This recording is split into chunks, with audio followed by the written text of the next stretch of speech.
Hi, hey there, hello, and welcome to Super Cast Brothers. I'm Jonathan, otherwise known as Jonno, And I'm Lister, otherwise known as Zantok.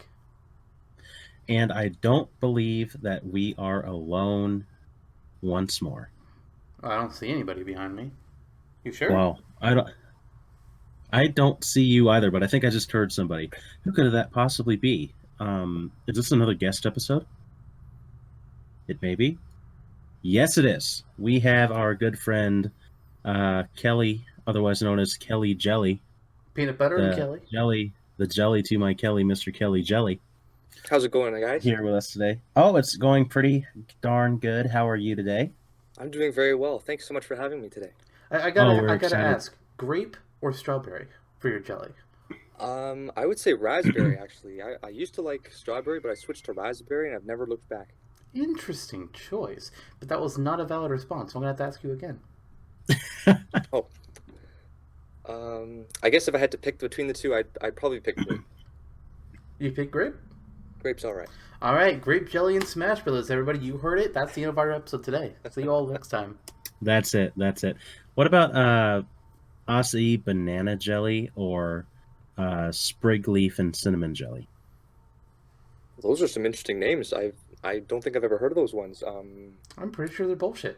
Sprig leaf and cinnamon. That's you know what? That's Zerda's favorite, so I would approve of that as well. Um, Uh, I'll try anything yeah, once. so will I. So will I. Um, okay, I'm not gonna go there. It's over. The episode's over again. The end. That was a pretty fast 2 episodes. Thanks We for tried our coming with us. best. Yeah, absolutely. No, but Kelly, if we're gonna dive into a little bit of this fine jelly-like being's inclusion on this episode. Kelly is a more recent friend of Lister and I's. I think it's been probably 2 years, certainly at least as long as Ultimate's been out. Roughly 3 years, I think. hmm True, true. We've been having our asses handed to us in Ultimate and 4 by Kelly's Robin for a number of years. And his Ness. God. Oh, Yep, it and comes his and nest. goes. Oh, it comes and goes. But Every he's stock I take against you is a minor personal victory. he's a very persistent Smash player, and he's a friend of Jake, who we had on the previous episode, and he's a friend of ours. And he's posted some really cool stuff on our Smashtopia wiki as well. Most recently, funnily enough, Byleth, a moveset for Byleth.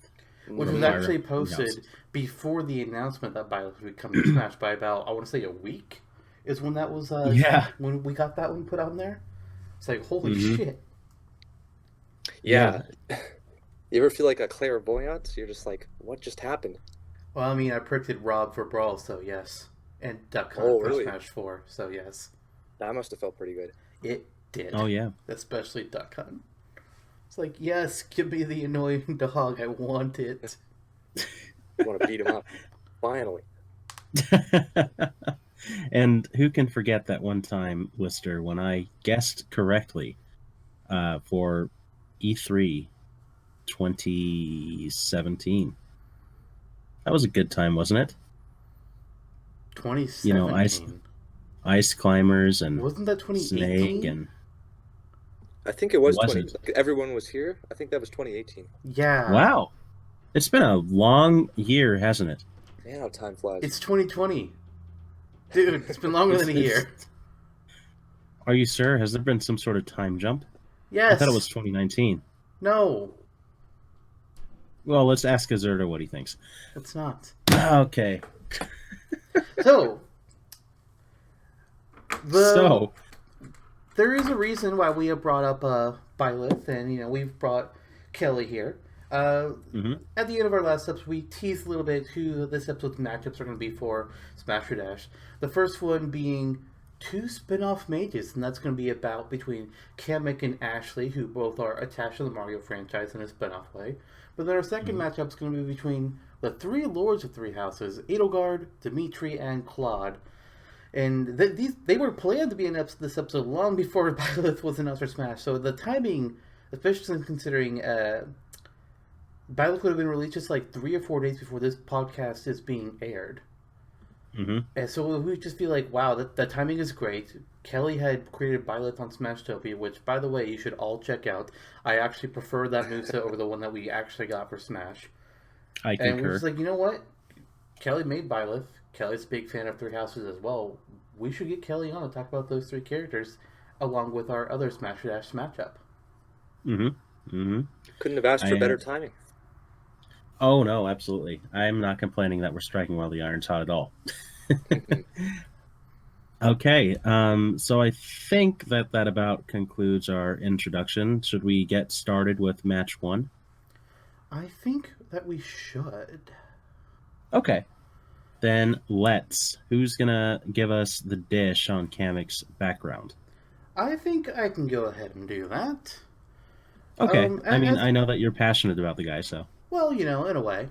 The thing with Kamek is that he is really the primary antagonist, even above Baby Bowser, I would say, in the original Yoshi's Island game, where, you're playing Yoshi and you're trying to escort Baby Mario throughout a whole bunch of lands to get him back to his parents. This is one of the 4 games that really introduced me to gaming when I was a little kid. It was this, Mario 3, Mario World, and Mario RPG. So I have, I have never touched Club Penguin, and I never will. Okay. I do not care.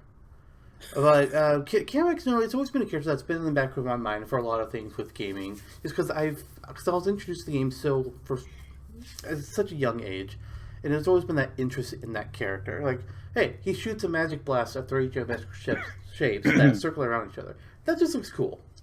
You can't deny that. But the character's been villain in pretty much all of the Yoshi games, including Yoshi's New Island, Woolly World, Crafted World. He's made a minor appearance in Mario RPG, been in a bunch of the Mario Party games, was supposed to be in Mario Kart supposedly twice. It appeared in Galaxy, the Mario and Luigi series, Paper Mario, well, the newer Paper Marios that we don't like to talk about. But still, he's had a lot of appearances, both in the Yoshi franchise and the Mario franchise. He's primarily Yoshi, because that's just where he was introduced. But he's been in the Mario games as well, and both of the characters here we have, they're both mages. They both can cast spells and do a variety of different things. He's probably most well known for his ability to shrink and grow both himself and other enemies to use to fight against Mario and Yoshi. But he's got a lot of other stuff, like just teleporting, being able to divine the future. Pyrokinesis. There's some pretty fun stuff to him. He's a Magic Koopa, but the Magic Koopa of all Magic Koopas. I actually have a question to you to pose for Kamek as well, before we jump into Ashley, and that is, per Smash Brothers, what do you think that he would have? Yoshi series emblem or a Mario series emblem? I would give Kamek the Yoshi series emblem, since that's where he made his debut, and he's been serving as a primary antagonist role throughout the entire Yoshi franchise, with possible exception the Yoshi story.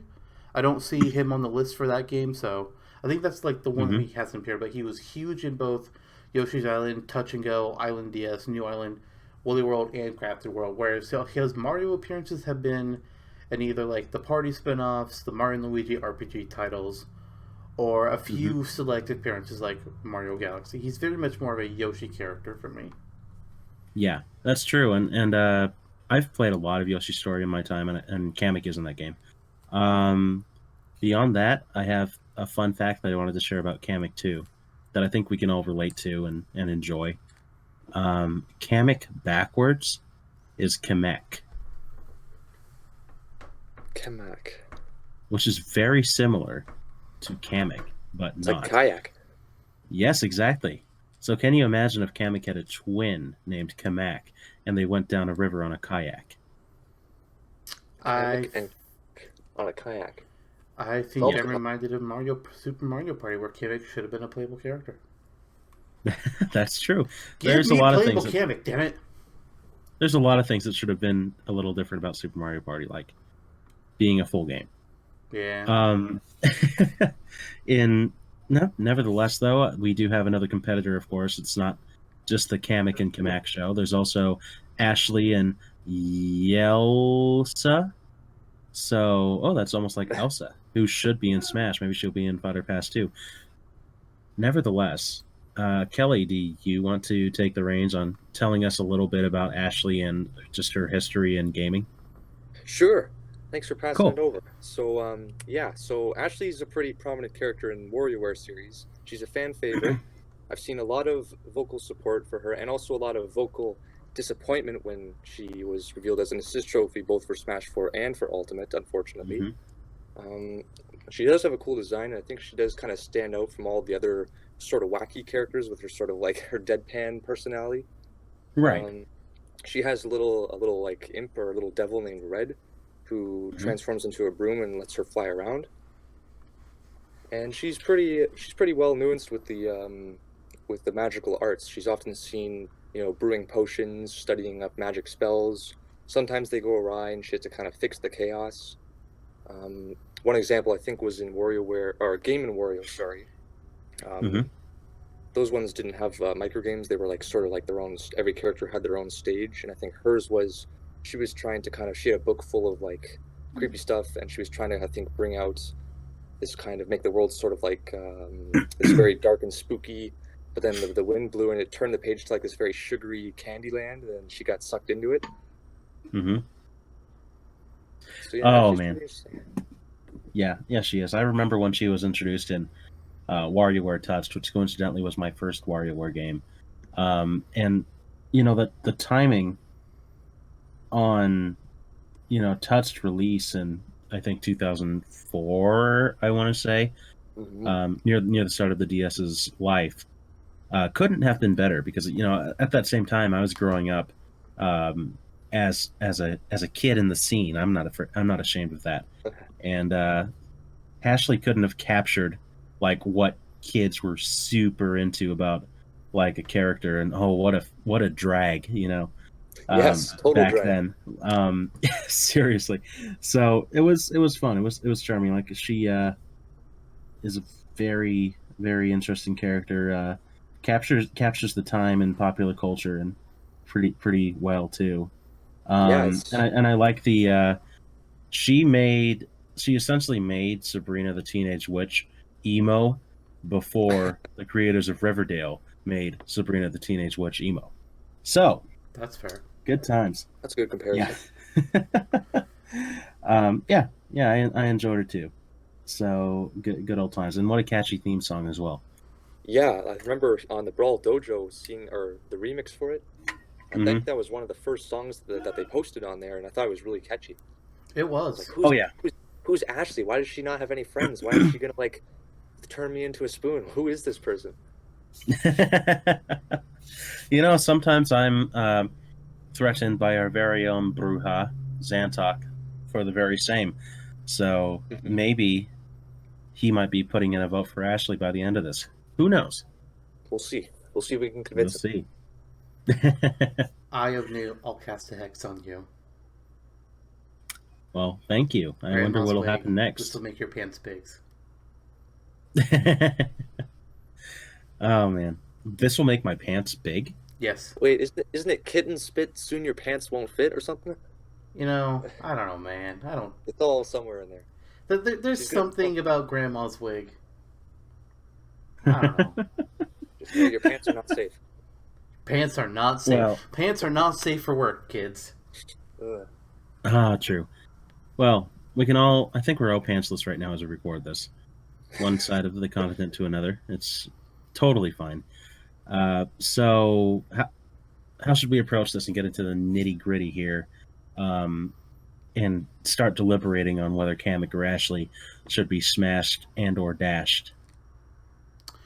Well, actually, there was something I wanted to bring up first about Ashley, and something that could potentially work in her favor towards the moveset, but at the same time could make her very annoying to use. Because it's got an RNG element to it. Because what I'm reading about the character here, I'm looking at her powers and abilities on the Mario Wiki. And it says that in Game & Wario, her character card states that she only will successfully cast spells 40% of the time. So you could have a mechanic in there where you're using a special move and it's supposed to cast a spell 40% of the time it does this one action it's good, it'll help you, but the rest of the time it'll do something completely different. Maybe it's harmful, maybe it's just a unexpected result. That's something that'll have to be hashed out into further details later on. That would be a pretty unique mechanic to her that would make her extremely annoying to use. 40% of the time is pretty bad for a successful move. Well, she claims to be a very powerful witch, but it turns out she's mediocre at best. Maybe for her age, at her level, like 40% is actually really good. That's fair. So she has let her develop, but it's still good. I mean, isn't one of her storylines about how she was casting a spell on a plant and then it went crazy big?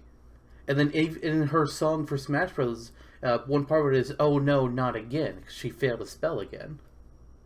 Exactly this. I was just thinking about the plant. The plant would have to be in Final Smash. I was wondering, Final Smash actually would work. I was kind of thinking up special.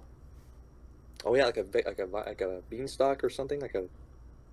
And she's holding onto it for dear life as it grows upwards. That could work, although I would presume that the presiding move that most people would probably veer towards would be something like a free movement broom. You know who else could do a free movement broom? Kamek. Kamek can, and that's not all really. I think they're both, since Ashley specializes in potions and that sort of thing. It's supposedly, and spells of this variety. One can also say that Kamek and Ashley could function in the sense of having stat boosting or neutralizing something that affects you with their spells. So there's that potential similarity too. Right. So I feel like both characters have the same base potential as really any mage does, and where they kind of differ is that Kamek is a lot more experienced, so there's a lot more Kamek can just naturally do, being like the teleportation, the pyrokinesis, being able to turn an inanimate object into a living creature. Mm-hmm. Whereas Ashley is more about digging into dark magic and brewing potions, and a lot of times that magic just doesn't work or has some kind of weird effect. But she's also got Red, the little imp devil guy, that she can use to transform into weapons or a broom, or that he could cast spells himself. So she's got a little bit of element of a little friend, whereas Kamek is more like, I got more tools to use. Mm-hmm. That's true. Goodness gracious, they're on more even ground than I thought. I think that another consideration for Ashley would just be that she's not necessarily even for the Smash Dash, but I figured it'd be worth bringing up that she's a fan favorite character of the Smash Brothers community, and Kamek is more on the outskirts. And I think that's more akin to she has more of a personality than Kamek. That's something that the WarioWare games just do really well in general, is that for the most part the characters in those games have quite a bit of personality and their own little quirks and distinct differences between each other. Alright, the two, the martial artist duo, Master Mantis and Young Cricket, kind of on them. But you got the ninja twins that are still in kindergarten. You've got Ashley the Witch. You've got 9-Volt the retro game lover. Dimitri the club dancer, I guess. The scientist Krygor. A fucking living jukebox with Mike. An alien that looks like a bowling pin. Like, they have a lot of character to those characters, even though like the game is very much not a character game. It's more about, hey, look, here's all these people that made mini games for you to play, but we gave them so much personality, even though it doesn't matter. Especially in Gold. WarioWare Gold did a great display of their personality, in my opinion. Oh yeah, I bet they did. I sold my 3DS away before I could play that game. Oh, have you seen any of the cutscenes like from WarioWare Gold? I'm not. No, I haven't. Gold at all. Oh, they're hilarious. Some are better than others, but generally it's pretty solid. Like like Dribble and Spitz, they're like driving their taxi in space, and they're just like, it's like, hey, we're driving here, and there's like aliens attacking them, and they're all these really funny little moments. I'll have to check that out. I'll just YouTube all those vignettes. Gosh. So, and then Kamek also has, I think if we're including him, that we would have to pursue the option of. I think there's two very, very clear moves that would be three actually.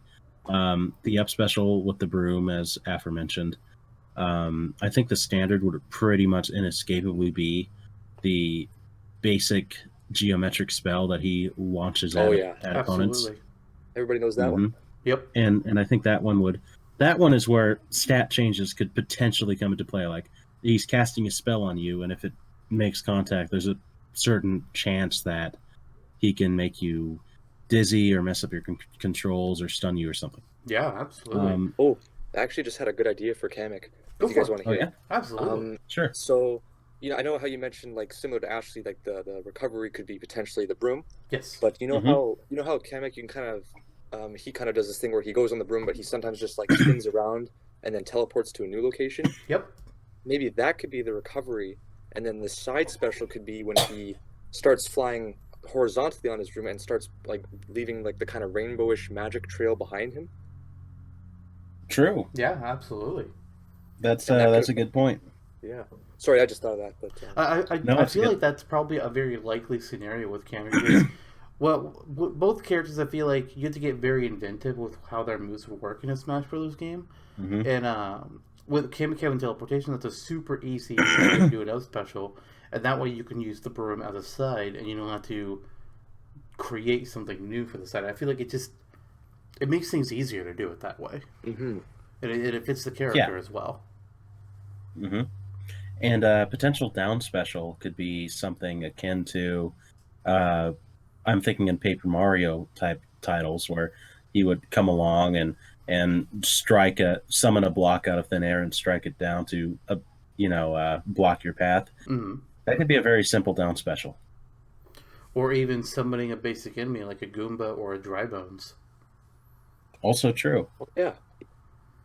Also true. And then I assume the final Smash could take on his big and small mechanic with something like summoning Baby Bowser or something. Baby Oh, you know what's Bowser. hilarious? Do what? Oh, sorry to cut you off. The idea I'd kind of been thinking of, like for a final Smash of Kamek, would be you just take straight the final boss from original Yoshi's Island. Kamek summons up Baby Bowser out from the background. He's huge, he's giant. You're in the castle, and fireballs are coming at you. And you gotta I like dodge. that. Mm-hmm. That's pretty good. What were you Ashley's. about to say, Kelly?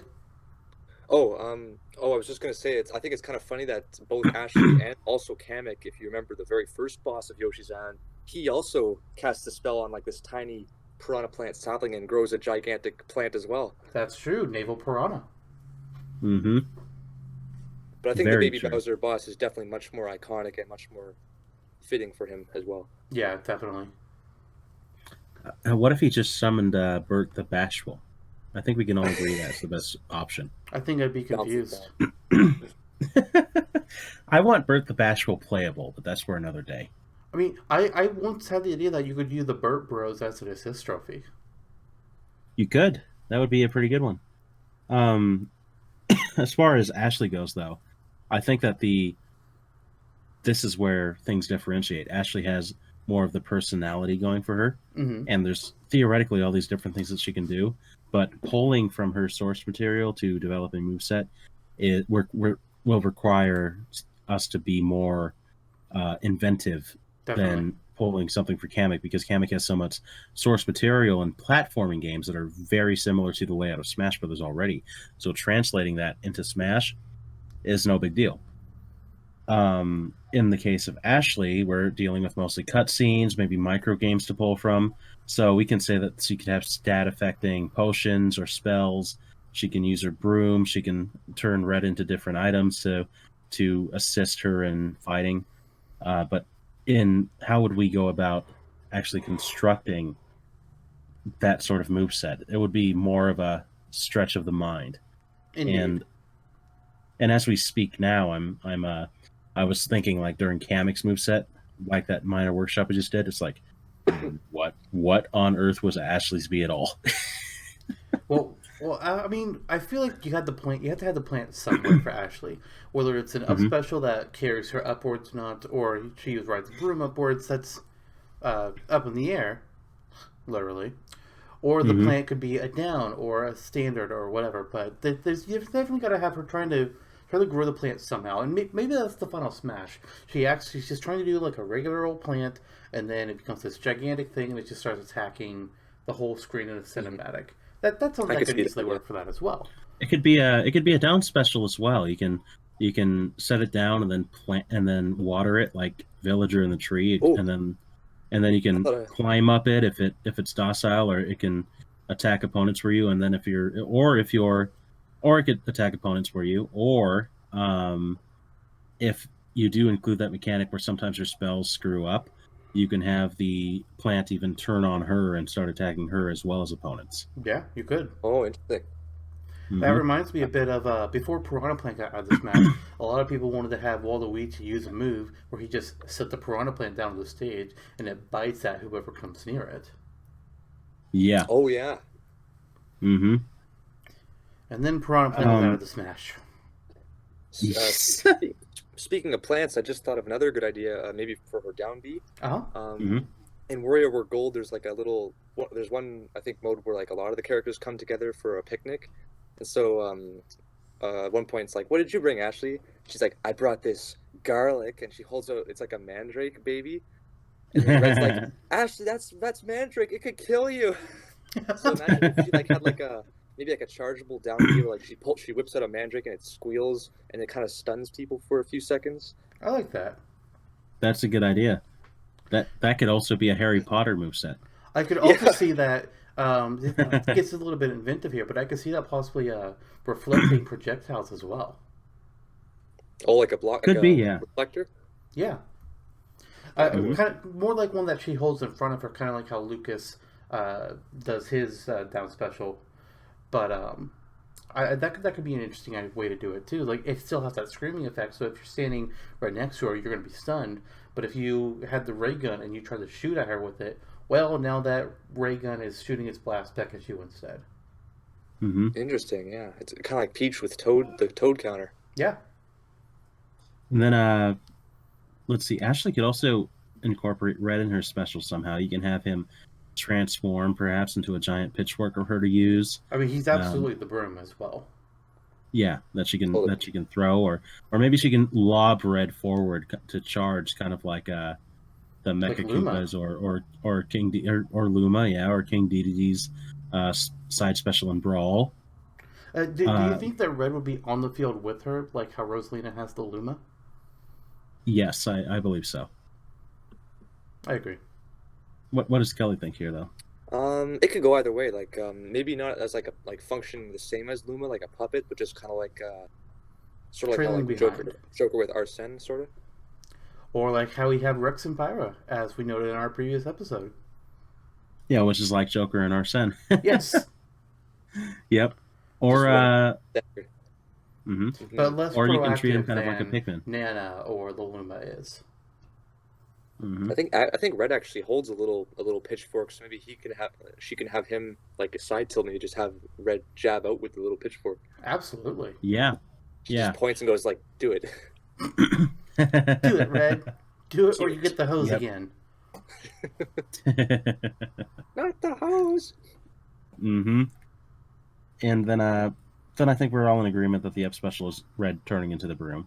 Yeah, and then Yeah. and then probably her side special, or maybe her down would be throwing potions that can have varying effects. Probably the color Yeah, will I mean- determine what the effect is, I imagine. Yeah, and there's interesting purview where it's harder to develop the moveset for Ashley because there's so much to pull from. It's also potentially a benefit because he can be more expansive with the potential for spells and potions too. You can have a special attack like the standard or the down, swap between potions for her or swap between spells for her, and have all sorts of different status effects or what have you be present and be able to be swapped between and used at a certain like between certain intervals of time. Yeah. So there's always that as well. And then Final Smash, as you said, the plant is a good possibility. Like that could be something.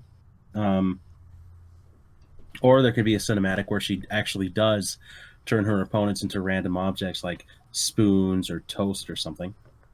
Everybody becomes a spoon. That would be funny.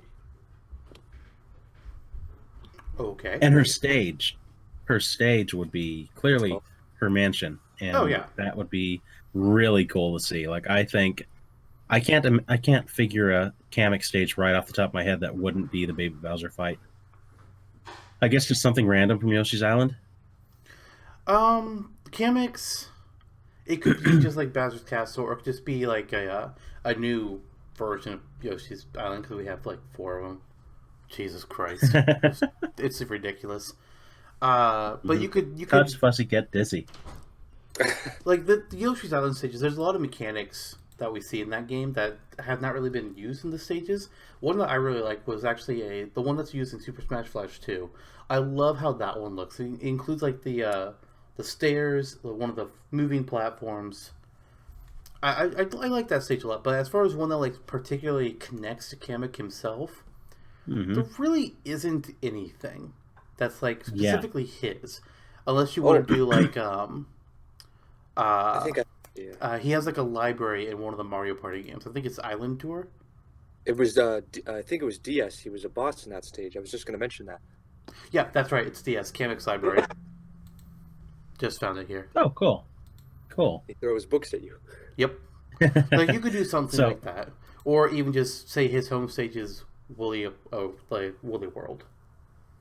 Well, I guess the books would be able to throw themselves and give it that little bit of a Luigi's Mansion-ish Book thing, platforms. I guess. Giant book platforms. That'd be cool. That would be cool. Absolutely. And in that case, I guess we have enough of a basis for both Kamek and Ashley. It's not like either character is remiss of a certain legacy or popularity to regard them both. And Smash has a big history of including legacy characters. Like Lister and I were just talking a day ago, actually, about how almost every third-party choice is a legacy video game character. Except for Joker and Bayonetta. So Kamek has ample room to be included just based on his pedigree, similar to Ridley or King K. Rool or Banjo. Meanwhile, Ashley is a more recent favorite, but she's one that people are very vocal for, kind of like how we may eventually get Bandana D for the same reasons. Kind of like how we did get King K. Rool or Ridley, actually, for the same reasons. You're saying Ashley is new, but she's been around for 16 years. Just comparatively, truly, but that is also true. Oh boy, the more I look back on that, it's just the more I realize that we're just getting older. That's true. She has granted kids to hell. Ashley's voice actress is actually the same voice actress for Futaba from Persona 5. Oh, interesting. Yeah. I did not know that. Yeah, I just found out. What was it you found out, sorry? Ashley's voice actress is actually the same person that does Futaba for Persona 5. Oh, Erica Lindbeck. Yes. Or Linebeck. Or Erica Lindbeck, yeah. And I believe she also does Black Cat in the PS4 version of Spider-Man. Nice. And so, is she related? No. Yeah, is she related to Linebeck from Phantom Hourglass? Okay. I hope so. Well, maybe we'll cover him in Smashtopia one day. I know, right? I think that I don't know. I mean, correct me if I'm wrong, but I think we've dished out enough on both characters, their histories, and their potential to maybe come to a conclusion. Yeah. How are you feeling about it? I don't really feel like I have much more to say on the two of them. Yeah, and you as well, Kelly. Yeah, I feel like they're both really solid picks, and they both seem pretty viable. I think Ashley even she got her own like exclusive game in Gold. It's like she's in like this pumpkin patch, and she's trying to like attack these things coming at her by turning them into pumpkins and kicking them away. Nice. Very Halloween-y. Very Halloween-y. She apparently also appears in Rhythm Heaven Megamix. Oh, that's right. I did not know that. Cool. Kamek, to his credit, I know that he's the king of eating pumpkins at the pumpkin eating contest in Yoshi's Island every year. Hey. He also has a Pump King Beyblade, which it doesn't really serve him well, but what can you do? Okay. If we're getting down to our votes, I'm just wondering how we should dither these out. Should we, Lister, you and I vote first, and then if there's a tie, maybe Kelly can be the tiebreaker? Well, Or should we perhaps we let should put Kelly it go as: first? is there anybody that feels particularly strongly one way or the other about either of these two characters that wants to get their vote out first? Or maybe we can go 3, 2, 1. That's chaotic. And then we don't get Yes, the it is. explanations that we usually do. Okay. I guess I can express what I feel. And I'll keep it short. Despite Kamek's pedigree, I'm leaning Ashley here. Okay. Mm-hmm. And you sir? As for me, I mean, I kind of feel, but both these characters to me are on a fairly level playing field. Like, I would love to have either or both of these characters in Smash someday. Like, first of all, I mean, come on, Smash needs more spellcasters. First of all, there's very few dedicated mages that are playable in Smash. Even Robin, who is mainly a mage, still uses a sword for a lot of his more normal attacks. Whereas neither Ashley or Kamek would be doing that. They'd be using magic or hitting somebody with at least their rod or scepter. That's still different than anybody else that tries to call themselves a mage. Zelda, I guess, is probably our most dedicated magic character, but even she turned into Sheik at one time around. I would not say that she sucks, no. But as for which character I would prefer, I think a lot of it... Competitively speaking, that's all. What? Go away. Go away. Azurta would not want me to. I don't care. As for which character I would prefer, a lot of it comes down to just the character that I know more of. And, well, the only Wario... Granted, I haven't played very many games of either series. I played the first Yoshi's Land, I played a little bit of Woolly World, and then for WarioWare, I played through the original one, and then Twisted and Smooth Moves. That's pretty much all my WarioWare experience. And really, the only mini games I remember out of that are Smooth Moves had one where you had to hold your remote up above your head and act like it's an elephant's trunk. And then Twisted had one where you were shooting fingers into a giant nose. Oh, that's a good one. Yeah. That's all I remember. I don't remember any other micro games. But if I have to pick just one of these characters to get in Smash, I'm probably just going to go with Kamek. Like, I want Yoshi to get more reps, and Wario has more options than just Ashley, whereas Yoshi doesn't. Baby Mario. I mean, that's a dream too, but that's not in this episode. Okay, I guess it comes down to Kelly, Mr. Tiebreaker. Oh boy. Yes, sir. How do you feel? The thing is, it's like that they both have substantial, substantial stuff, substance. Wow, substantial presence already in Smash. Like, we've seen Kamek both as an enemy in Smash Run with their mobility, as well as this element of the stage. I think New Super Mario Bros. U with the stage transitions. Yep. But we've seen how Kamek operates, and then we've also seen how Ashley operates as an assist trophy. This is just my personal bias, but I'm leading Ashley as well. I think that just because I think it's hard to say, like, if Nintendo perceives Kamek as another Mario enemy in a sea of Mario enemies, if they do that, or if they go with the Yoshi thing, that's kind of a toss-up. But with Ashley, she's kind of like a fan favorite. She's viable for assist trophy promotion. She kind of stands out from the rest of her cast in WarioWare. So it's really hard to say. They both have great potential. But I just think that, like, Ashley being much, like, probably just being more unique and, like, in her, just being selected from her cast of characters versus Kamek and his. And being less personally attached to Mario.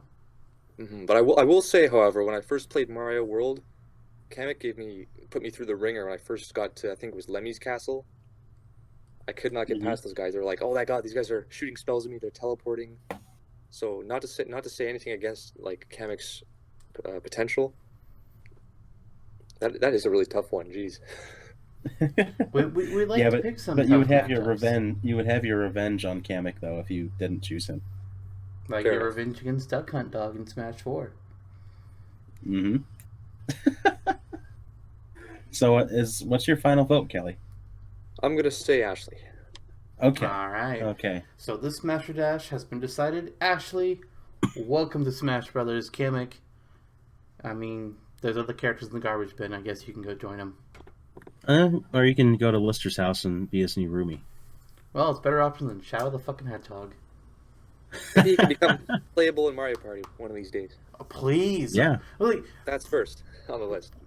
Kamek, there was screenshots of Kamek being in Mario Kart 64, and there was data found of an emblem for Kamek in Mario Kart 8. What the hell? I think I remember seeing that. Yeah. I want a racing Kamek. You could do tricks and be like, I'm gonna cast a spell every time I go off a ramp. That'd be pretty neat. Yes. Or give Yep. me a new item that's Kamek firing off a spell. Transform man. somebody's cart into a worse cart that they're stuck in for a short time. You know, if Kamek could cast that sort of spell on me, I guess that I would be his. That makes no sense. It's just a bunch of hocus pocus. You're hocus pocus. Yep. Speaking of hocus pocus, rather, we have another match to conjure up. Yes, we do. The Our main show, flagship you event. might say, of tonight's episode. Mm-hmm. Yes, sir. And that is a highlight on Fire Emblem Three Houses, 3 house leaders. Edelgard, Dimitri, and Claude. Because Very timely, as before mentioned. yes, and why are we discussing these 3 characters and no one else? Because he wants to play as Byleth, right? Oh, wait, fuck, I forgot. We've memed it into existence. It's real. Oh, man. The Kelly funny was thing partially is- raising his hand before Byleth's reveal, anyway. The funny thing is, when we were initially wanting to do this episode, before Byleth got revealed, we're just like, alright, so we're going to have a segment where we trash the idea of Byleth being playable, and before we talk about the main characters, and what fucking wow. happens? God damn it! Throws a wrench. But at least we can all agree that nobody wants Rhea. Agreed. I want Gatekeeper, personally. Is it fair to say like you're in Smash even if you're just like part of the background because you're technically there, like you have presence there. I would agree with that. I mean, yeah. You're part of the Smash Brothers universe. Like Right. any character or game series that has even the smallest representation, even something like what's a Style Savvy having 2 music tracks. Style Savvy's in Smash. It is. It may not have a huge presence, but it's there. It's also got a spirit. It counts. Yeah. Mm-hmm. Oh So god, that means Gatekeeper Lawrence counts is in valid. Smash. Oh, I take it back. Fuck Lawrence. Ugh, that hair. No. Oh, man. I mean, I would have probably rather had... easy to model. I mean, you're not wrong. True. I would have rather had Chucky in there, personally. Hmm. Chucky Finster. Just standing there next to Claude. I mean, Claude would probably be like Chucky. Yeah, definitely. Well, speaking remember, of characters who have red hair, even though this character doesn't have red hair, they are associated with the color of red. Mhm. I feel like it's time to start going into our 3 options for the 3 house leaders of Fire Emblem 3 houses for this Smasher Dash. So, True. Jonno, why don't you go ahead and lead things off talking about the Emperor of the Adrestian Empire? Isn't that Ionius? Alright, spoiler alert, we're going into Fire Emblem 3 houses discussion. You've been warned. Correct. So yes, speaking of the color red, even though this is the Black Eagles that we're talking about, Yeah, that never made sense to me. no. Always thought that was interesting. Edelgard von Hresvelg, otherwise known as Bedelgard von Hresvelg in certain circles, is the leader of the Black Eagles house in Fire Emblem Three Houses, and the princess of the Adrestian Empire at the start of the game during the student-teacher portion of events. She uses an axe as her main weapon, and may particularly be known for using the relic known as Amir, At the start of the game, she's the future empress of the Adrestian Empire, and later on, post time skip, she becomes the empress of the Adrestian Empire and is at the forefront of a rebellion against the Church of Saros and its leader, universally lauded protagonist Rhea. She is a very popular character and had a lot of love come out for her during her initial reveal at E3 a few years ago, but she's also become a divisive character in Three Houses, to say the least, for actions that lead front and center in each of the 4 routes. In the Black Eagle's house route, she is the protagonist, but in certain other routes, she may not quite be just that. And I can go more spoiler if you want me to, but if that's a good intro, then there you go. I think we'll get into it as we discuss the characters some more. Okay. And Dimitri, then. So, I assume it's next. Before I move on to Dimitri, I do have to say it's Emperor, not Empress. She is Emperor Edelgard. Empress is a title of less power than Emperor. So regardless of gender, she is still the Emperor. But Dimitri, however, is the he's currently the prince of the Holy Kingdom of Fargus, Dimitri Alexander Bladed, who by the time we get to the time skip of the game will be the king of the country. Depending on your route, because sometimes, that country may not be doing so well. But Dimitri, compared to Edelgard, who's more of an axe user, he's going to be using a lance. So finally, we have some characters that aren't just wielding swords. We got a little bit of originality here. Thank you. We haven't seen that since Hector and Lynn. Oh, wait. Lynn also used a sword, and so did Eliwood. Well, we haven't seen that since Hector. Thanks, Fire Emblem. Thanks. Well, Byleth uses an axe, a lance, and a bow, and a sword. And Byleth can use anything, so that doesn't count. If you're a jack of all trades, then you're a master of none.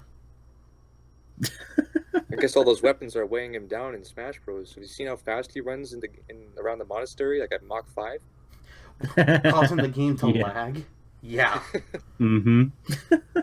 But Dimitri, he's going to be the leader of the Blue Lion's house during his time at the Mach Monastery, which is primarily filled with students. Well, it's really just filled with students that are all called the Holy Kingdom of Fargus, their home. That said, they don't have to be in the house if they don't want to. You can recruit characters for the houses or recruit to that house, depending on which route in the game you are playing. Dimitri is very much a... he's a tortured character, I would say, in a way. He's also extremely popular. His history is, so my dad's dead. He died in war, and it hurts. There was a whole rebellion. Well, not really rebellion, but there was the tragedy of Dusker, where our allies betrayed us. It killed my father, and I was there, and I'm pretty sure he saw it. It's a traumatic moment. It's going to screw with you, even when you can put on the best face possible. You're going to have that broiling hatred underneath, and that doesn't go away so easily. Mm-hmm. But during the Blue Lions route, he is the protagonist of the game, alongside Byleth, and he features in the other routes as well, to a minor degree. During the Crimson Flower arc, he's taking on a more antagonistic role, which isn't necessarily present in the others, but he's really supposed to be like the standard, hey, I have this holy kingdom here, I'm going to be the good guy, I'm not going to let all this stuff happen, oh, it's happening, I got to go for it. But he's also, much like Edelgard, a very popular character, and in the polls that I've been seeing for people saying, like, who's their favorite character in Three Houses, he pretty much tops the list for the male reps. Easily. Edelgard has some competition with the ladies, but Dimitri blows all the other guys out of the water. It's not even close. Even Alois, I suppose. Alois, I don't believe, ranks too well. I'd have to check again, but I'm pretty sure he doesn't do so hot. I don't think the Japanese are very, very much fans of Alois. Well, that leaves Claude, and would you like to take that away for us, Kelly? Oh, sure. Sweet. Yeah, I was going to say, though, like, he gets up there, or Dimitri, he gets up on lists with, like, Kirby, and, like, that's pretty huge. Yeah. It's just surprising to me. But anyway, yeah, so for Claude, this is what he's, so So he's the Duke of the Leicester Alliance, Mm-hmm. which is kind of like this territory that's kind of on its own, kind of like Switzerland, kind of neutral. Mm-hmm. They make up all these other like noble families, and I think after the time skip, they start kind of becoming divided. It's like, oh, should we support the emperor if you're going like the Crimson Flower route? Should we support the emperor, or should we kind of like split away from the emperor, not support them? So he's trying to kind of keep everybody held together, and he's called the master tactician. He's very big on scheming, Mm-hmm. and I'm trying to remember what his unit is like when he gets like he's like a flying. He uses He's the a bow. Wyvern Lord. He's a Wyvern Lord. Mhm. I think it's called like the Barbosa or something. Yeah, Barbosa is his in-game class. Right. Okay. So Hector is in Three Houses in a certain sense. This is not Pirates of the Caribbean. This is not Parlay. This is not Hector Barbosa. Now I'm just imagining Jeffrey Rush giving Claude a piggyback ride. Jeffrey Really Rush. shoot. Oh, I would love voicing that. Claude. Sorry, Joe. You've been kicked out of voicing Claude. Get a new job. Yep. Hey, Teach. What's our next move, Teach? The most an interesting thing about Claude is that I kind of view him as like an entry level lord, and I don't mean in terms of character quality, because I think he's a really fun character. What I mean by that is he seems most apt to be people's first choice, at least when playing Fire Emblem Three Houses. That is, Like he's the most stable emotionally. That, and in regards to just when you boot up the game and you have to choose your house, it seems like, at least among our friend group, like you, Kelly, chose the Golden Deer, and Jake chose the Golden Deer, Krista chose the Golden Deer, Britt chose the Golden Deer, Adels chose the Golden Deer. So there's a lot of Golden Deer amongst our ranks. It was all the memes made by like Joe Ziga, the voice actor for Claude. It was absolutely memes. All the memes, all the Fear the Deer memes. Oh yeah. And what's also funny is when Dimitri first came about, looking at Edelgard and Claude, and then Dimitri. From the onset of Three Houses, I was like, Dimitri looks stupid. I'm not going to choose him. And then I was like, oh, he's a great character. Whoops. Dimitri looks like Dimitri looks like that generic poster boy for like the Catholic private schools. It's like, look at me in like my prim and proper outfit. I've got the blonde hair slicked a certain way. I am the preppy guy at the Catholic private school, and I rule the school. Mm-hmm. Like, that's Dimitri to me. Yeah, Claude is the guy who never wears his uniform correctly, and he does not give a single shit. And Edelgard is just the atheist. Yeah. That's a very apt description. Yes. Yeah, there you go. Oh boy, but all very, very nicely written and personable lords. Some of my favorites throughout the history of the entire franchise, I would say. So we are in stiff competition with this round. Indeed. Mm-hmm. Let alone that they all use and identify with weapons that are not well represented in Smash. I mean, I would say that bows are fairly well represented in Smash, with the links, the pits. I think there's somebody else that has like a bow-like weapon. I'm not counting Byleth in this, but nobody is like completely dedicated to that bow.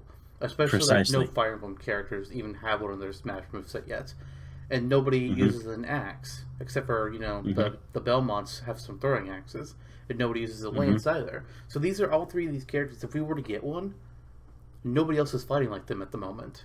There might be like some stylistic similarities between some characters, but nobody necessarily has their style. Yeah. A fun fact about characters with a throwing axe, just really quickly, is I have the Richter amiibo and Lister doesn't. Oh, nice. Just not yet. Okay. Yeah, it's a nice amiibo. Isn't the one I wanted. I want the Dark Samus. The Dark Samus one is gorgeous as well. If we were on camera, I would show it to you. Oh yeah, the paint Lovely looks close good. up. Oh, it's very good.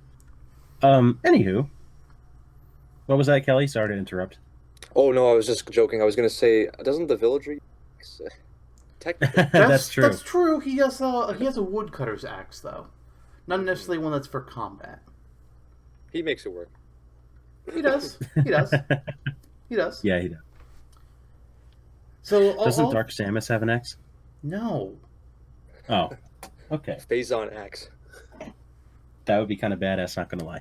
Anyway. So all three of these characters here, they all have their unique weapons, and they could fight in a unique way. They're all very important to the story of Three Houses. Well, two of them are very important to the story of Three Houses. But they all three have their popularity amongst fans. I found a poll that was ran by Famitsu, and then the results were revealed in their October 2019 edition. I'm looking at the male characters here. I don't really know if people got to vote for one male, one female in the poll, if they only got to say one character. But Dimitri had topped the whole list with 1,335 votes, and Claude was only at number 2 for the guys at 1,249, so about a 100-vote difference. Wow. But then for the females, Wow. Edelgard only ranked 4th at 916 votes. But even then, the characters that are above her, Bernadetta, Lysithea, and Hilda, the range between all 4 of them is about 170, which is pretty close. You saying Hilda got first place? No, Hilda got 3rd. Bernadetta was number 1. Okay. Because I thought I heard something about Dorothea overtaking Edelgard's spot as number 1 or something, or maybe that was a different source. Different polls. Like in this poll, Dorothea only hit rank 12. Boo. Yeah, with only 418 votes, which is not a lot. That's why, like, with these kind of polls, I tend to personally prefer ranked voting. It's like, okay, give me your top 5, and like your number 1 gets 5 points, your number 2 gets 4, things like that. I tend to think that works better, but I don't know how this poll was ran. I have seen, I don't have the exact data on it, but I've seen people post in the Fire Emblem Reddit that in polls that they've been tracking like month to month, Edelgard has been increasing in popularity with each successive poll. I think a large part of that is when the game first released, and people were just like, "Oh my God, Edelgard is evil! Hate!" Because they're playing routes that aren't Crimson Flower, so they're not seeing why she is how she is, so they just by default hate her. But then people are playing through more of the game, they're playing more of the routes. She's like, "Oh wow, there's a lot more to her than just I want to kill the church." So they're starting to see that there is more to this character. Right. Not to discount Claude in the least either, just because he's a little bit below the two of them in the surge of popularity. Because again, I think that there was at the onset a very good amount of fans who were very warm towards Claude and preferred him. So there's this push and pull between the three lords to take into account over the course of time. Right. So mostly interesting statistics. I think what's going to really break it down is, besides personal bias, of course, just where can these characters take us in terms of, because they're all great characters, where can they take us in terms of how they would be translated into a moveset for Smash Brothers, and maybe that would be how we can hash this out. Assuming that there's a broad number of skills available to characters in recent Fire Emblem games, especially Edelgard, I think, is especially susceptible to something along the lines of, gosh, I can't remember off the top of my head. Was it Luna? I'm not sure, but I know like Raging Storm as her one of her relevant attacks. Arts? Yeah, combat arts. There's a number of combat arts to take into account. You can also take into account, I'm surprised they didn't do this for Byleth, because Kelly's Byleth did, with the gosh, I'm blanking on the name off the top of my head. This is good times. The final Ruptured smash. Heaven? Ruptured Heaven, but you also Sublime Heaven? a battalion. You the also included. Yeah, a gambit. Right. So there's something along those lines as well. What I'm thinking about from the forefront is there's probably a lot that you can do with an axe or a lance. Mm-hmm. What I'm wondering is potentially to the detriment of Claude, is how much can you do with a bow as your primary weapon? I've done a little bit of thinking on that. I Yep. feel like obviously he's going to have there's going to be a special where he shoots the bow off. That pretty much has to be there for him. It just makes sense it's his primary weapon. But consider, I think what you can really do with Claude is not just look at the bow, but all the characters can also learn a little bit of magic, depending on how well you take them through the reason or fate throughout the game. So you could pull Sagittae, or Cutting Gale for Claude to use for magic. Give him a wind spell, because he's got that as well. Mm-hmm. Or you could even lean hard into his more tactician label, the trickster that is Claude, and maybe he can set traps on the field. I like this. He could set like a small bear trap on the ground. It's like, oh, you run over it, you're stuck in a fucking bear trap now. You just got tricked by Claude. That'd be a real good way to lean into his personality instead of just looking at his actual combat expertise. We don't know that he can set traps. We don't know he's skilled in them, but we don't know he's not. True. And then, would his wyvern be involved at all? Do you think? I feel like that's a Final Smash type thing. Yeah, Final Smash cinematic. I would concur. Like I've seen people suggest, get a character like Camilla or something who can always fight on their wyvern, or they summon it for their up special and they ride up on it. But I try to envision how that would look, and I just can't get a good picture of it. It just doesn't work in my mind. Oh, speaking of cinematic Final Smashes, I just randomly thought of one for Dimitri based on something we were talking about earlier. Got a good idea? Why? Yeah. Why doesn't he use a gambit, and as whatever his knights are charging, he's shouting, "Kill every last one of them." This is Dimitri? This is Dimitri. Yeah. Okay. No, Claude. Claude just like out of character, like trying to mimic the other people. Yeah, that'd be funny. No, Dimitri. Pull out all the stops. Oh gosh, yeah. But yeah, I could see that definitely. That would make a good liner for the cinematic. Right, and then to that end as well, Dimitri, Claude, Edelgard. So we talked a little bit about how each could potentially use magic, but before I dive into that more, actually, if we're presuming a world where Byleth is present, which is the world we're in, yes, one way or another, with Sakurai's inferior to Kelly's moveset. Well, that's debatable. He knows a lot more about game design than I do.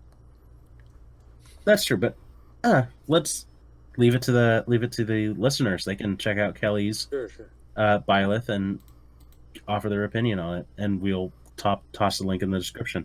Absolutely.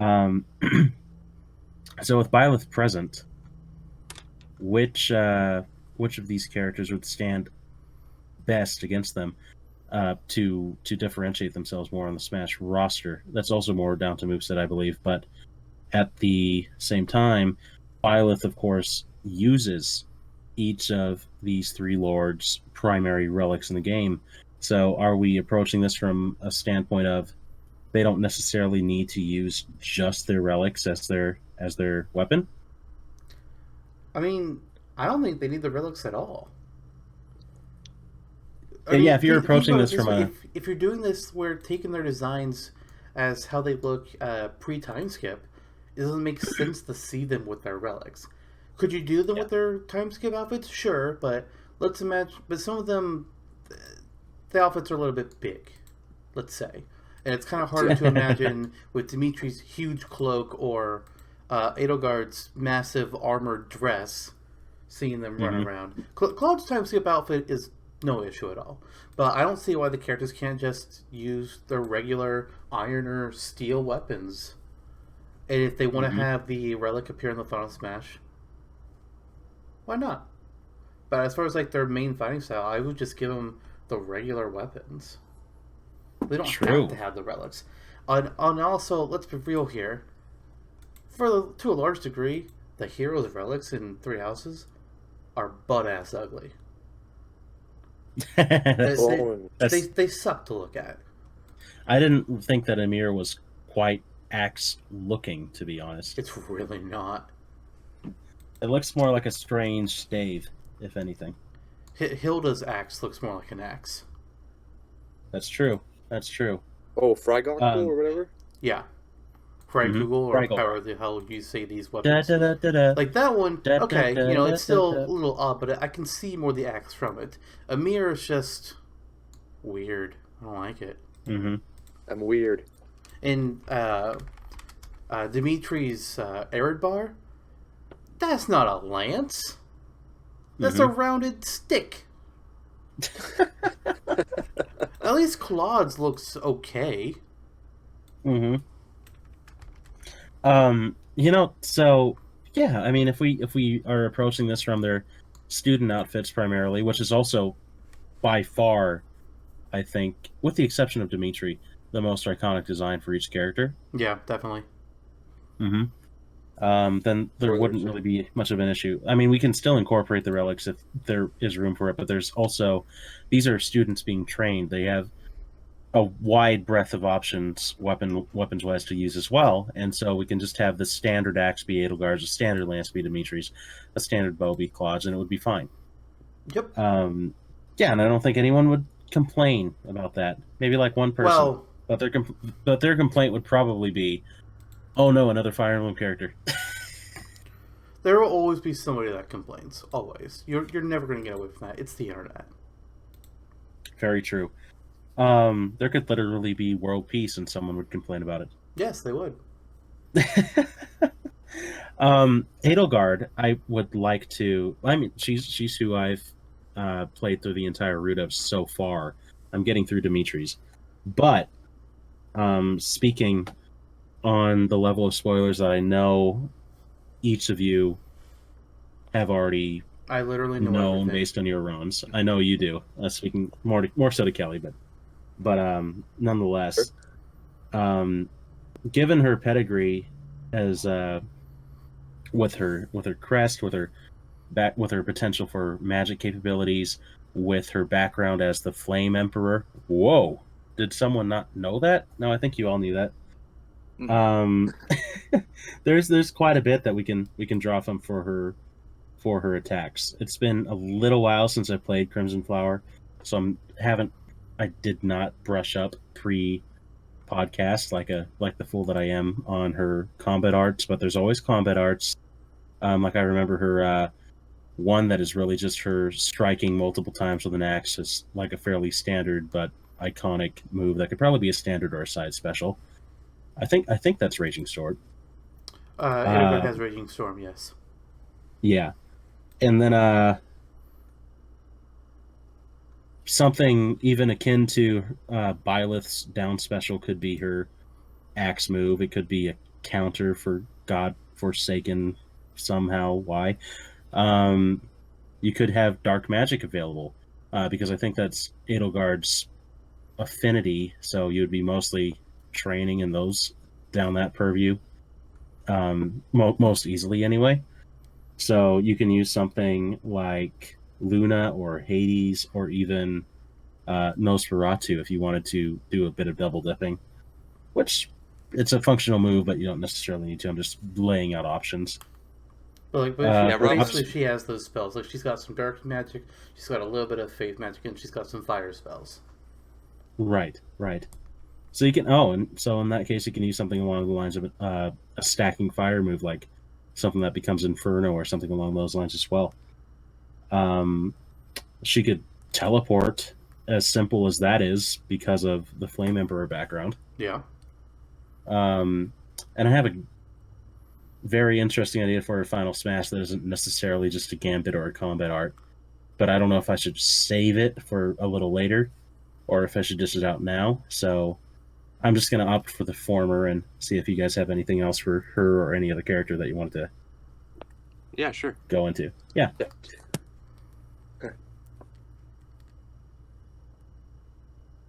The floor is yours, Kelly. So say again, sorry? Oh, I said the floor is yours, Kelly. I thought you were going to say something. Oh no, sorry. I was just with the you had the final smash idea. Oh yeah, I did. Okay, so you want to hear it now? Yes. Oh, it's up to you. Okay. Sure. Okay. Well, as you know, and this could apply to Dimitri as well. I'm not sure if it would apply to Claude because I would imagine not. But Edelgard and Dimitri both, depending on the route that you're taking and given certain things, in a last ditch effort to save their cause, um, take on the form of a demonic beast, and you have to fight them. Oh. So, what if Edelgard or Dimitri transform into this demonic beast and enter a cinematic, or not necessarily even a cinematic, but attack the stage and opponents in this form? That is another route you can take. I kind of feel like that wouldn't. That'd be a bit of a departure from the story of the characters That's and how they true. function. Like anybody that turns into a demonic beast in Three Houses ends up dead. Like they don't get to Also come true. back. Maybe it could be I don't know. something I mean, that. Oh, sorry. oh no, I was just going to mention that through Super Smash Bros. 4, we had something that broke canon, like Ganondorf having that big gash in his chest, showing that Link had stabbed him and killed him in Twilight Princess, and he's somehow come back to life for Smash. I mean, Ganondorf always comes back. Not so far in the Twilight Princess route. So that was breaking off canon. That's true. Yeah. Yeah, but anyway, what were you going to say, Kelly? Sorry. I was thinking like your idea, but maybe instead of having, because I know Sakurai is a stickler for character, so maybe instead of having Edelgard or whoever transforming into a demonic beast, maybe they summon a gambit to attack the demonic beast, and their opponent is kind of like gets caught up on it. That could be true. And then, of course, there's also the standard gambit. You can have it be more straightforward, where they just have a bevy of options available to them from the mercenary stall for gambits as well. So there's gambits that heal you. There's gambits that attack and stun opponents. There's gambits like the one with the fireball thing. Oh yeah, the blaze. That could plausibly be Edelgard's, given the whole fire association, actually. Oh yeah. I mean, Edelgard's got fire and darkness magic. Dimitri really just has lightning, and then Claude's the one that has wind. Right. So we've talked a fair bit about Edelgard and Claude, nonetheless. Dimitri's kind of in the middle. What are we thinking about for his potential? I think that from an obvious point of view, any character who has a lance, you automatically have the toss, like a javelin, potential for standard or side special. And just long range in general. Long range in general, yeah, because that's something that Dimitri represents that Edelgard and Claude do not, is long-ranged melee-based combat. So not necessarily projectile-based like Claude would be. And because a spear is developed in the way that it is, and we don't have any spear or lance users in Smash yet, other than one move here or one move there from Byleth or another, Dimitri would be capable of introducing an entirely new kind of keep away, mid to long distance melee playstyle that would be in and of itself an innovation. Because even though the lance has been around for thousands of years, it isn't in Smash and hasn't been for 6 centuries. Which is really weird. Yeah, and that's why so many people have.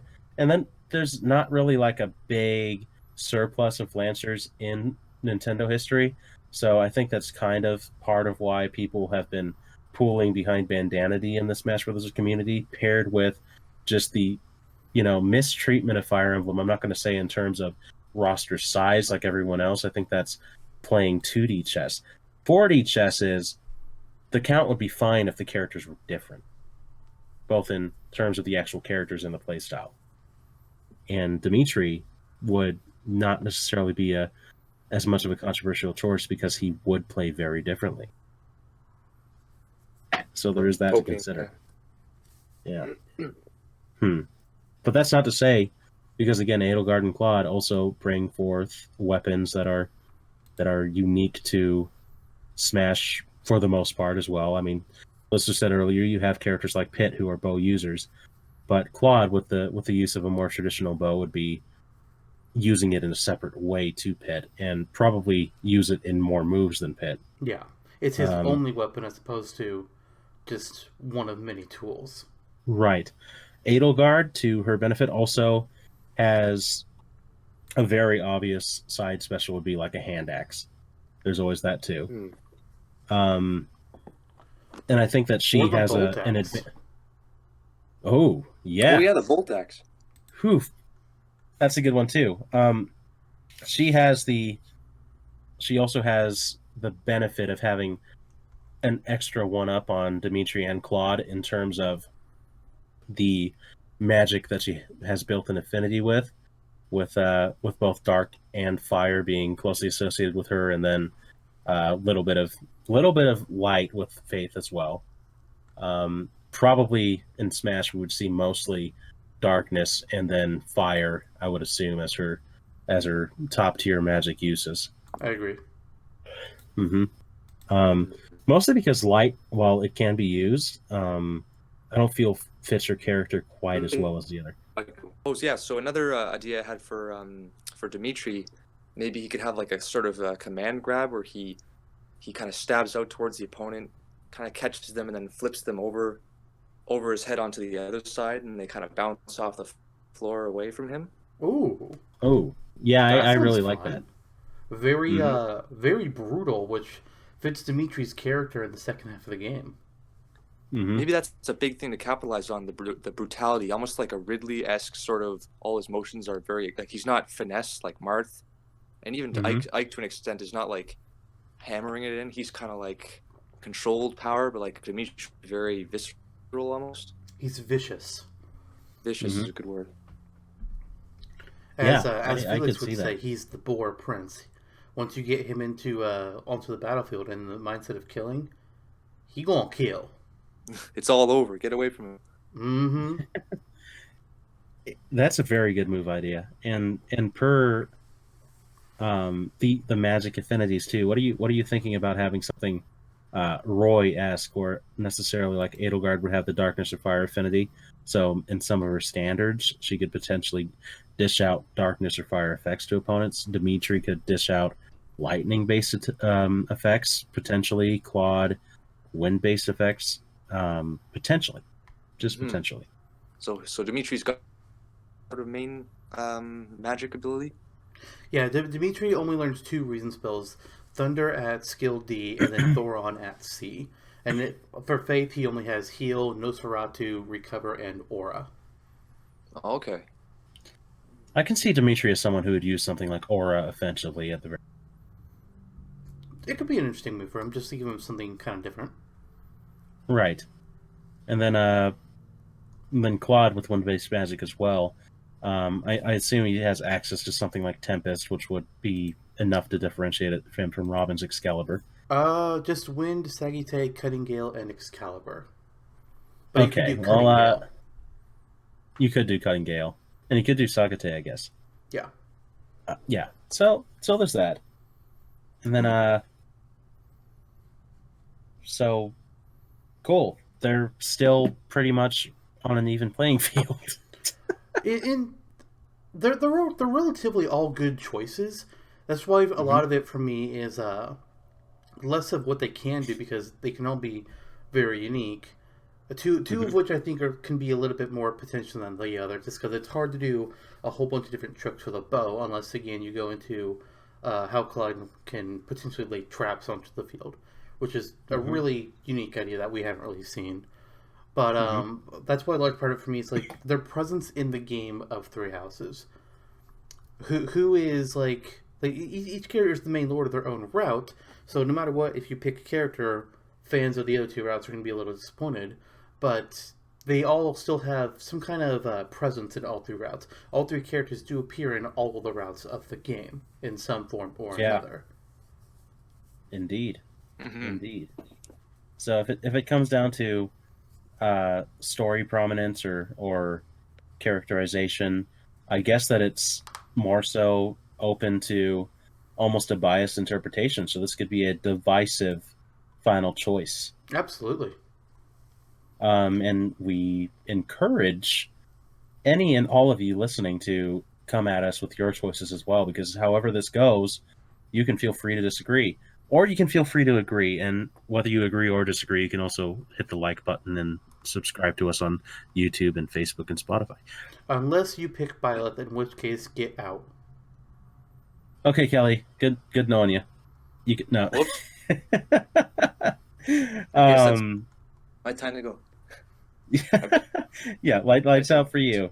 Just Too late. It's too late. It's too. I Kill was every kidding. last one I of was them. making it as a joke. It didn't mean for this to happen. Kill every last Byleth fan. Well, it sounds like it's been fun, kind of spitballing moveset ideas and reminiscing over these 3 really good lords. It speaks to the design quality of the character designers for sure. Oh, yes. Certainly, and 3 houses. It's funny when 3 houses and Sword and Shield were both revealed around the same time. The initial fan reaction, and for myself as well, I was like, oh, I don't know how this school-based Fire Emblem is going to turn out. We're just going to have to keep tabs on it, especially after Fates was a little bit of a dud for many fans. True. And then Sword and Shield was like, finally, we're getting it on a home console. And then how the turns have tabled now. Yeah. I Yes, 100% exactly. agree. That is irony at its purest form. My gosh. Yeah, like 3 Houses is easily in my top 2 Fire Emblem games ever. It was, I believe, in my top 5 games of the decade. Mine as well. It's a phenomenally designed game with phenomenal characters. And Edelgard, Dimitri, and Claude lead the charge for each of the titular 3 houses. So after Lister's done looking up what he's looking up, I guess perhaps we can consider making our choices. Right. Righto. Well, what are we looking for here? I'm just looking at my games of the decade list. Oh. I don't know why you were expecting me to be getting something. Although I will say, I did look up, the Zelda timeline, and you know how you said that there's nothing after Twilight Princess? Oh, what a shocker! You were wrong. 4 Swords Adventures, bitch. And what? Well, who he is the said villain in about that game? Ganondorf. Ganondorf. Oh wait, Ganon. Yeah. He's in the game. How does that? Interesting. It's a reincarnation, but it's still Ganondorf. No, he technically died, and the original form is still dead. Yeah, so that's up for debate. And the new Ganondorf came back. Can we all agree at the very least that devising a timeline for Zelda was totally absurd? Yes. Anyway. Honestly, I kind of like the timeline, but I feel like it could have been executed a bit better. It's a lot like... I feel like they're kind of picking... Yeah. I can agree with that. I mean, it's fun as a fan to look through, but at the same time, it's like it's kind of structured and thought out. It's only that it's clear that they've approached its development kind of half-heartedly. It's like the development of a soap opera storyline. It just feels like they've kind of carved out a square hole, and that they kind of like with all these new round pegs, so to speak, that they kind of have to keep trying to. It's not always going to fit perfectly. Yeah, which is probably part of why Breath of the Wild are like, yeah, and here's this one so far in the future that who cares? It's on its own. Yeah, but Legend of Zelda, that's for another time. Yeah. But we have to go for our decisions here, and I think that speaking of turning tables, maybe we should turn the tables on how we approach this. Devising who goes first on here. I think that perhaps since Kelly was our tiebreaker in the last round, that Kelly should go first now. Oh, okay. Yeah. Alrighty, sure. Thank you. Of course. So it's hard because like I played Golden Deer first, And Claude's a great character in my opinion. Like he's really cool, and I think like Yeah. while he would be great for Smash because he'd have like that cool setup, like the scheme setup, like maybe you could have like a barrel of poison gas and then it explodes and poisons the opponent, or maybe he could have like arrows that ricochet, like a scatter shot move off surfaces, just to be very sneaky. I feel like we already have that to some degree with Pac-Man, because he's all about the setups and the traps too. So I think in general, like in a active way, like confidence and the popularity, I would say Edelgard. Oh, most interesting. All right. I haven't played Yep. Blue Lions yet either, so I can't really say much for Dimitri yet, unfortunately. Oh, got it. And one of Claude's other abilities that he could have could potentially be seducing the character, but not really, because that wink is everything. I thought you were going to say ending racism. There's that too. There is that too. He's gonna put poison in their tea time, and then the final smash is that he invites them for tea time, but surprise, the tea was poisoned. That tea time would be a hilarious final smash, and I think that Claude would encapsulate that better than any of them. Now that I think about gosh. it, if one of Byleth's victory poses for Ultimate isn't him drinking tea, something is wrong. Agreed. Oh yeah, we haven't seen his. We haven't seen or their victory screens yet. It could darn well be a taunt as well. I think that I went first in the Kamek versus Ashley route, since we're doing this in backwards order. Maybe Lister, what do you think? So, all three of these characters, like I agree with Kelly that Claude kind of like falls behind the pack here between the three of them. Like he can still work, but he's a little bit more difficult to work, and he's a little bit less interesting to me, both as a fighter and within Three Houses himself. He's not a bad character. I'm not saying that, but when I look at Dimitri, when I look at Edelgard, when I look at Claude, I'm just like, one of you is a goober. Let's be real. Claude's a nice goober. way to put it. It's kind of like looking at you, Kelly, and myself. Yeah, you're a goober. Thank you. You're not welcome. Three goobers. Well, I'm a goofy goober, yeah. Maybe. But Edelgard and Dimitri both, I think, would work very well in Smash. You've got Edelgard, who would probably be more of a heavy hitter. She's got her axe, she's got fire magic, she's got some dark magic to her. And then you have Dimitri, who is going to be very fast with a long range. And he has a little bit of lightning magic he can use, maybe a little bit of faith magic as well. But he's going to be a lot more vicious in his attacks, just going outright for the kills. Whereas Edelgard, she murders people, but she doesn't necessarily want to, whereas Dimitri's just like, oh, there's a body in front of me and they're not up my army. I'm going to eviscerate that thing. But when I'm looking at them in terms of Smash, while I do like both options, there's one that I personally want more, and I feel like not only will they fit very well in Smash, but they're also just more of a central character in Three Houses, because you can play their route, but then they also have a huge presence in the game for all other routes, really. And I pretty much made it obvious who my choice is for anybody that knows. Yeah, you want to do a countdown? Why would I do a countdown to my own pick? That makes no sense. It's Edelgard. Because we could have 3-2-1'd it and said the same thing at the same time. But you would have said Azurta. It would have been pissed me off. You could still do it, though. I could have said Azura. I preempted him on it. He can't do it now. Fire Emblem Fates. You know what? I was actually not going to do that. I was just going to say that I chose Edelgard. Yep. But it does sound like we were all united on Edelgard being our pick as a Three Houses rep, alongside Byleth, or if some of us had our way instead of Byleth. Ooh. Yep. Hey, we're all thinking it. I'm just saying it. What was that, Kelly? Sorry, I'm just thinking. Did you say the finals for Edelgard's final smash? Was that with the one with the gambit? I didn't say anything about that. Oh, I just thought, like, what if she utilized the Death Knight in some way? That could be. That could maybe she summons the Death Knight to lead a gambit, just for like. That would make sense. That makes sense. Yeah, that works. Yeah.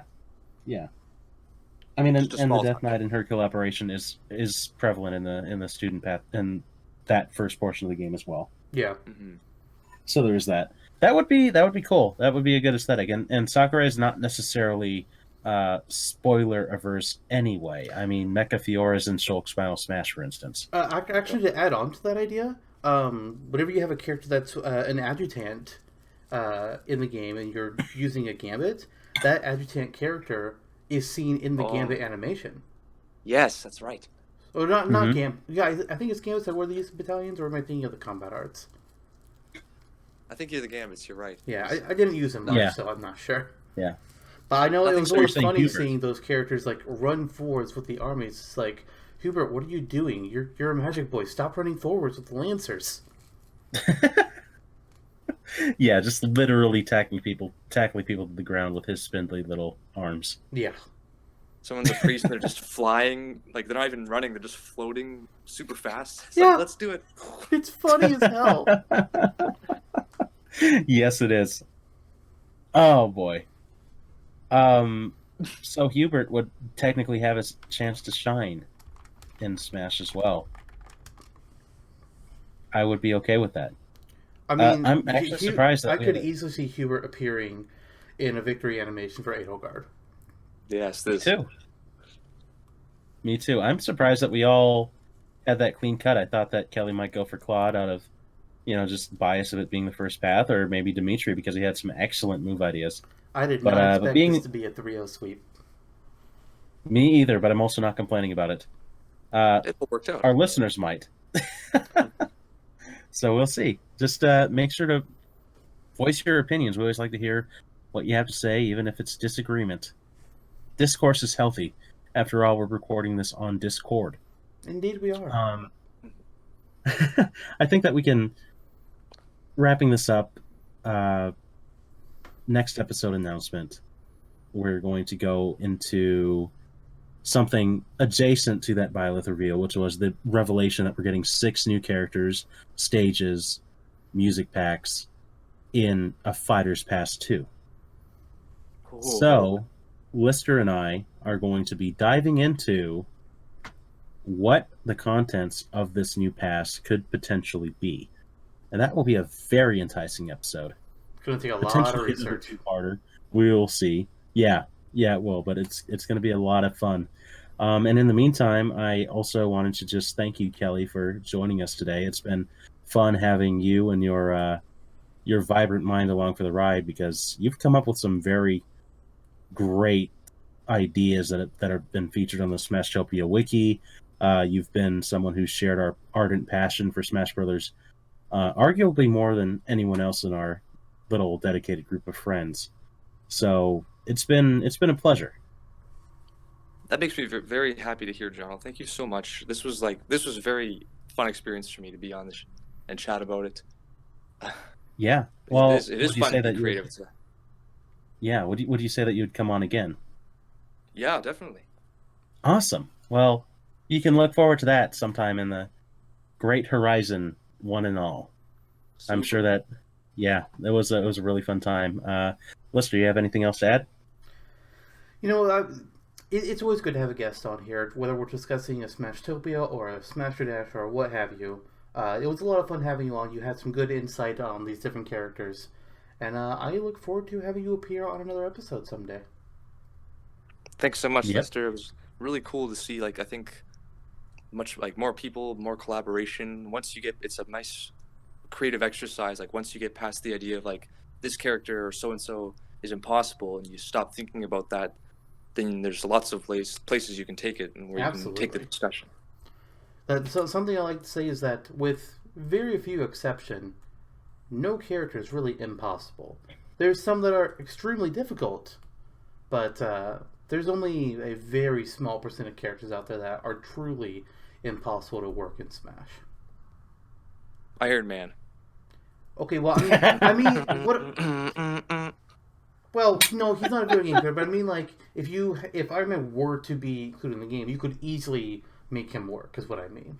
Oh, sorry, you mean mechanically? Yes, mechanically is what I mean. Not legally or the rights or anything? Yeah. I see, Yeah. Titan form Azurta. Something like a Goomba, all right, maybe that wasn't possible. But Wheel Lord. Piranha Plant worked. True. Yeah. I'm I pretty think sure the we can have a only- question block be playable next. I mean, You think think- what? The only time it's been like actually impossible, I think, was the Ice Climbers debacle on the 3DS. right, and that was the technical limitations deal. Mm-hmm. That was a sad moment in Smash history. Let me tell you. I was pissed. Those were dark days. Me too. My goodness. Well, I think it's a good enough time to put a lid on this episode of Zenny. So, Kelly, is there anything else that you'd like to say before we wrap up? My most wanted character for, if I can throw that in. Absolutely. I will back Phoenix Wright until the day I die. But if he doesn't make it in, I'll happily accept Dante. Those are both Even though good I've never picks. played- Cool. Even though I've never played DMC or any of the DMC games, Dante seems pretty cool. I think they both I work agree. very well in Smash. Me too. That's the As for character I'll me, back. actually, I was about to say as for me with my wishes, but I'll save that for our Fighter Pass episode. That's a good idea. Yeah, well, you guys Yeah. save that. You'll have lots of material to cover. Dirk the Daring for We Smash. sure will. Dirk the Daring for Smash. All right, boys. Well, it's been very nice chatting with you both. And until next time, thank you for listening. Thanks, guys, so much for having me on. Bye. Woohoo. See ya. Okay, so episode end.